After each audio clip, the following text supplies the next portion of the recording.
कल 14वीं की रात थी, शब भर रहा चर्चा तेरा। कल 14वीं की रात थी, शब भर रहा चर्चा तेरा। कुछ ने कहा चांद है, कुछ ने कहा चेहरा तेरा। हम भी वहीं मौजूद थे, हमसे भी कुछ पूछा गया। हम भी वहाँ मौजूद थे, हमसे भी कुछ पूछा गया।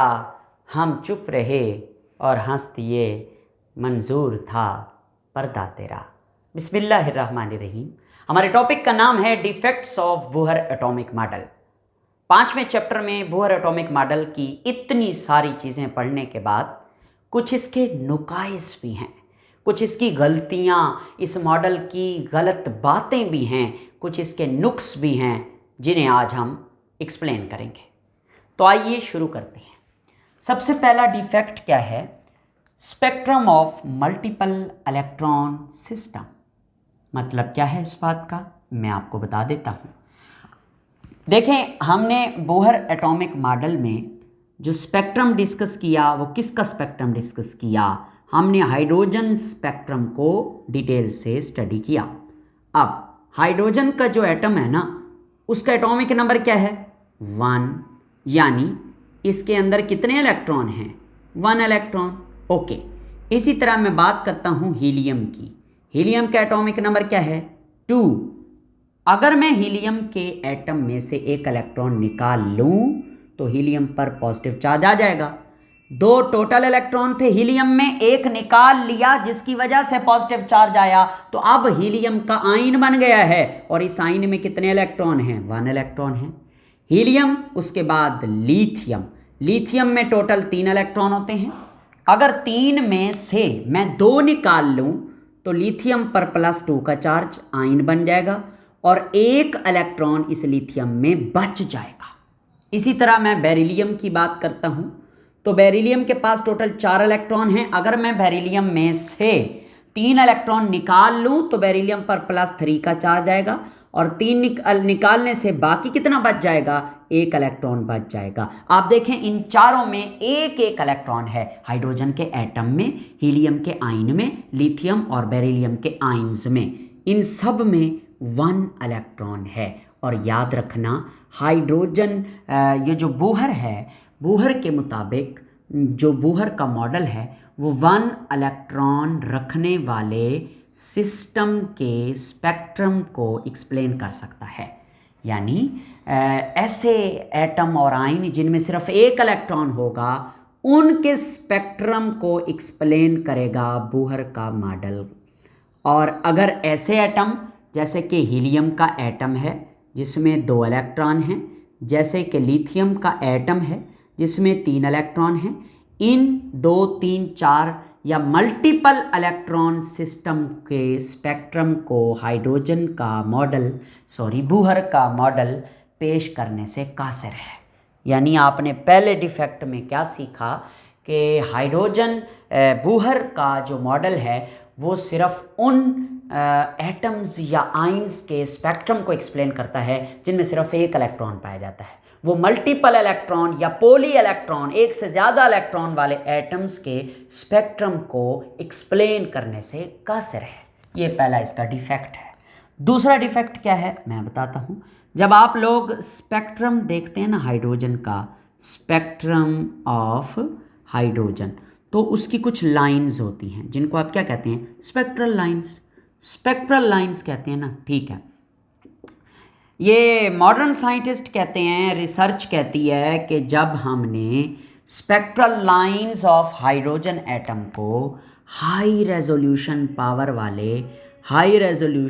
पावर वाले स्पेक्ट्रोमीटर में देखा, तो हमें ये पता चला कि ये जो एक लाइन है, एक लाइन, कौन सी लाइन? हाइड्रोजन के स्पेक्ट्रम में आने वाली जो एक लाइन है, इसके अंदर और छोटी छोटी बारीक लाइंस होती हैं। यानी कि यूँ समझें आप, ऐसे छोटी छोटी बारीक लाइंस होती हैं और वो क्लोजली स्पेस्ड होती हैं। और इन छोटी छोटी लाइंस को क्या नाम दिया उन्होंने? Fine lines. क्या नाम दिया? Fine lines. क्या मतलब? बात को समझाता हूँ कि एक बड़ी लाइन है, ये हाइड्रोजन के स्पेक्ट्रम की लाइन है। इसको जब अच्छे मशीन से देखा गया, जैसे कि हाई रेजोल्यूशन पावर वाला माइक्रोस्कोप होता है, लाइक दैट हाई रेजोल्यूशन वाला स्पेक्ट्रोमीटर होता है, तो ये पता चला कि इस एक लाइन के अंदर और सेवरल कई लाइंस हैं, या यूँ समझें कि ये एक लाइन और लाइंस पर मुश्तमिल है। मिसाल के तौर पर वो जो हमने बाल्मर सीरीज़ की पहली लाइन पढ़ी थी जिसका नाम हमने एच अल्फ़ा रखा था, जब उसको ऑब्ज़र्व किया गया तो एक लाइन एच अल्फ़ा के अंदर और छोटी छोटी बारीक बारीक फाइन लाइंस थी, 5 लाइंस और थी। तो इन लाइंस को कहते हैं फाइन स्ट्रक्चर्स, या फिर इनको मल्टीपल स्ट्रक्चर्स भी कहते हैं, या इनको फाइन लाइंस भी कहते हैं। इन लाइंस के बारे में हाइड्रोजन मतलब बार बार हाइड्रोजन का मॉडल क्यों बोल रहा हूँ, इन लाइंस को बोहर के मॉडल ने एक्सप्लेन नहीं किया था। ओके, नेक्स्ट है जी 3D मोशन ऑफ इलेक्ट्रॉन। देखें बोहर क्या कहता है, वो कहता है ये न्यूक्लियस है, इसके गिर्द ना इलेक्ट्रॉन खास गोल सर्कुलर ऑर्बिट में घूमता है, यानी फ्लैट है मॉडल, जैसे प्लेट नहीं होती ऐसे ऐसे इलेक्ट्रॉन घूमता है।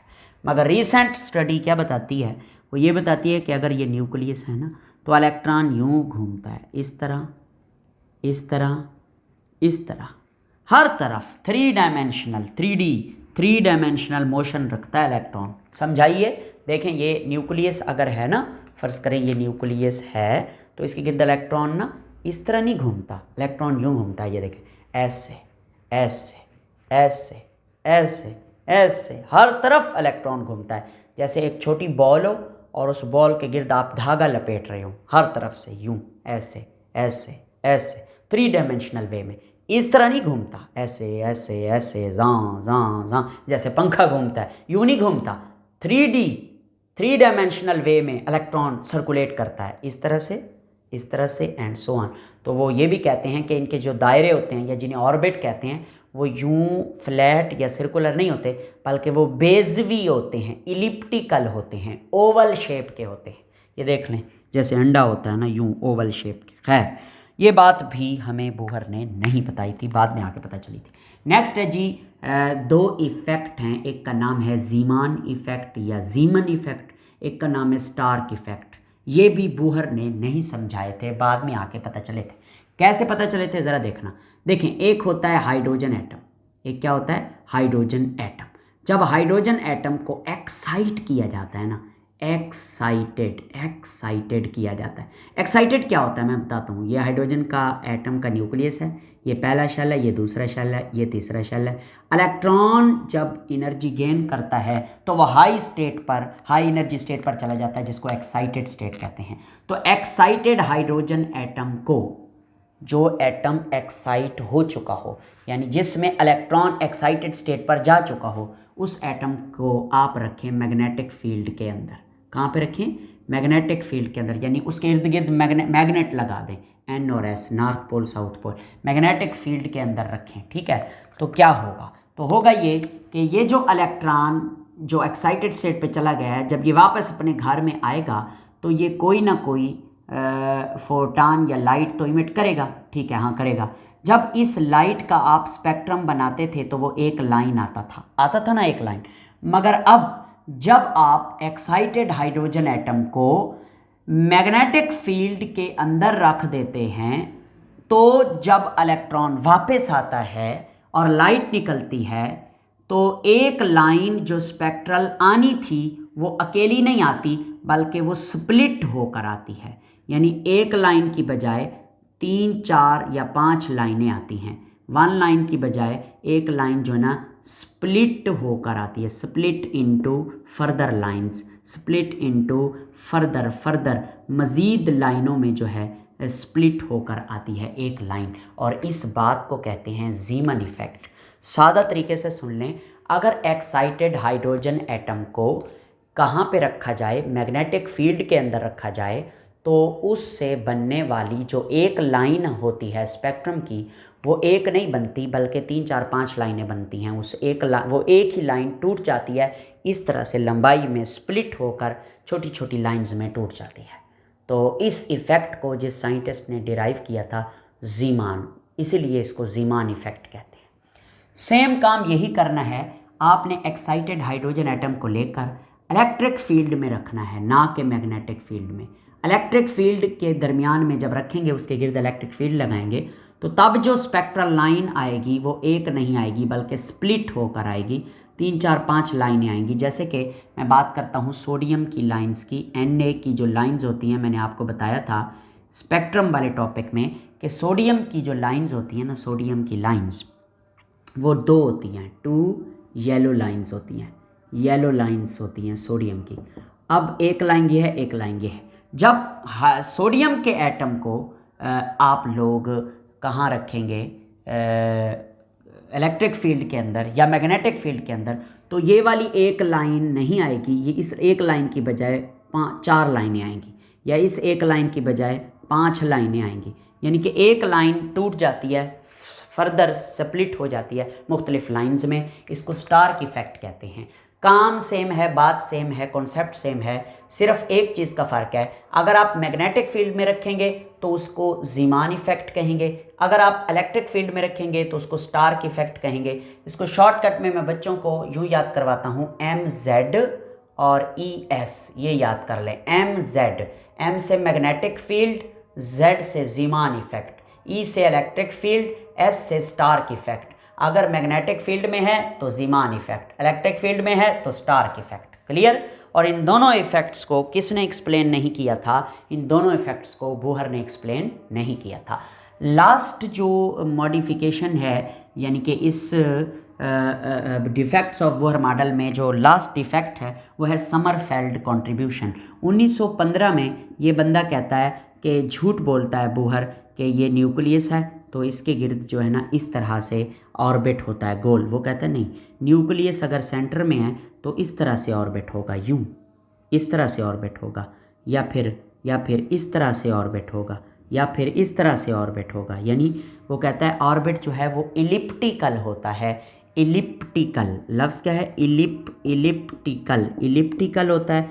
और उसके दरमियान में जो न्यूक्लियस है वो ऐसे साइड पे पड़ा होता है। जैसे अंडा हम देखते हैं ना, अंडा, तो उसका जो बाहर वाला शेल होता है वो इलिप्टिकल होता है, और जो वो उसके अंदर यॉक होती है येलो कलर की टिक्की, वो नीचे बैठी हुई होती है। हाँ, सेंटर में नहीं होती, नीचे बैठी होती है। फिर आप अंडे को यूं घुमाएं तो टिक्की इस तरफ आ जाती है। वो कहता है, उसको इसने नाम दिया फुक्की, FOCCI, फुक्की। यानी न्यूक्लियस फुक्की के तौर पर पड़ा रहता है, यानी जैसे अंडे के अंदर टिक्की पड़ी रहती है, और जो शेल है वो इस तरह से यूं यूं यूं इस तरह से हो सकता है।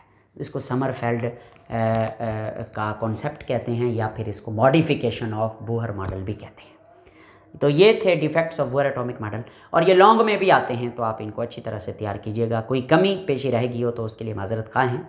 इल्म वो लाजवाल दौलत है जो किसी की मिरास नहीं है, कोई उसे 100% हासिल नहीं कर सकता। हाँ, सीखते सिखाने का फ़न हर इंसान में होना चाहिए। ठीक है, तो वही पढ़ने लिखने का शौक़ था, वही पढ़ने लिखने का शौक़ है। तेरा नाम लिखना किताब पर, तेरा नाम पढ़ना किताब है। Thank you very much.